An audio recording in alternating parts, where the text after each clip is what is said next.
Já parou para pensar como é que o cérebro consegue tomar milhares de decisões todo santo dia sem dar um tilt? Pois é, a resposta está nos atalhos mentais que ficam meio escondidos. Bora entender como eles funcionam e qual é o preço que a gente paga por essa eficiência toda. Essa é a pergunta de US$ 1 milhão, né? Todo dia a gente é bombardeado por uma avalanche de informações.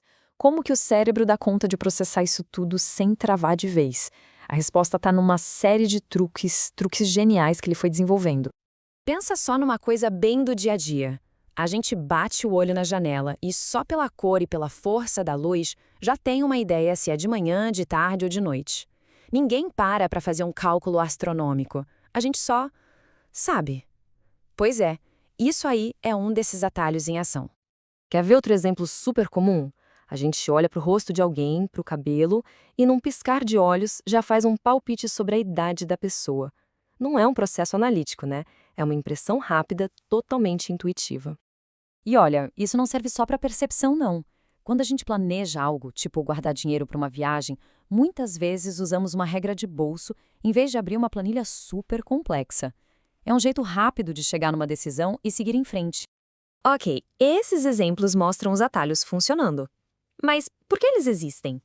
Para entender a origem disso tudo, primeiro a gente precisa dar uma olhada no problemão que o nosso cérebro, coitado, enfrenta todo dia. Então, aqui é que o negócio pega. A quantidade de informação no mundo está crescendo num ritmo absurdo. Enquanto isso, o nosso cérebro, bem, ele continua sendo basicamente o mesmo modelo de milhares de anos atrás. Existe um abismo gigantesco entre a complexidade lá fora e a nossa capacidade de processar tudo aqui dentro.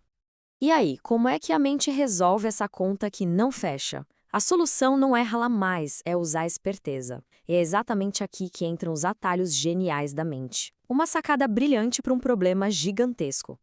Esse truque todo tem um nome técnico, tá? É a tal da heurística.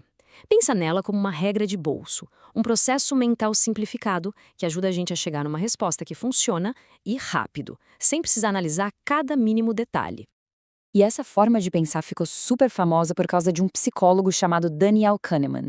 Ele batizou isso de Sistema 1. É o nosso piloto automático mental, sabe? Aquele que pensa rápido, no instinto, quase sem a gente nem se dar conta de que está pensando. Os benefícios são bem claros e essenciais para a gente. As heurísticas aceleram nosso raciocínio e, de quebra, economizam nossa energia mental. No fim das contas, elas permitem que a gente consiga agir com agilidade no mundo que exige resposta para tudo o tempo todo. Mas sabe como é, né? Todo atalho tem lá seus riscos. E essa solução tão elegante para a sobrecarga de informação, ela vem com um custo. Um custo que nem sempre a gente enxerga de primeira. A velocidade e eficiência desse pensamento rápido são inegáveis. Isso é fato. Mas será que essa rapidez toda é sempre precisa? A resposta, como dá para imaginar, é que não. E é aí que mora o perigo. Como esse processo é quase um reflexo, totalmente automático, ele não é a prova de falhas. De vez em quando, esses atalhos acabam levando a gente para o caminho errado, para conclusões, bem, equivocadas. E aqui vem a grande conexão. Esses erros sistemáticos que surgem justamente por causa das heurísticas são o que a gente chama de vieses cognitivos. E pronto. É por isso que os termos heurísticas e vieses andam sempre de mãos dadas. A heurística é o atalho. O viés é o buraco no meio do caminho desse atalho.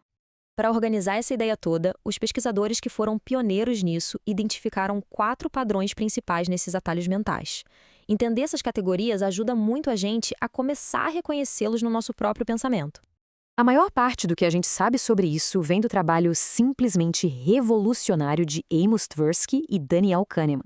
Eles não só identificaram o fenômeno, como também organizaram tudo em padrões de julgamento que todo mundo usa, mesmo sem saber. E aqui estão os 4 padrões principais. Primeiro, a representatividade. É quando a gente julga algo pela semelhança com o estereótipo. Tipo, assumir que alguém de óculos é super intelectual.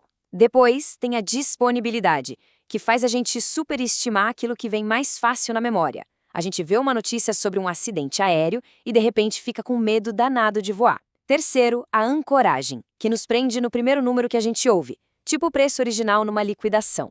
E, por último, o afeto, que é quando as nossas emoções, boas ou ruins, guiam nossas decisões, muitas vezes de um jeito bem irracional. E isso tudo leva a gente a uma reflexão. O poder de entender as heurísticas e os vieses não está só na teoria, não. O grande lance é começar a percebê-los em ação, nas nossas próprias decisões e no mundo ao redor. Agora que a gente sabe que eles existem, a pergunta que fica é: onde será que vamos enxergar o próximo atalho mental?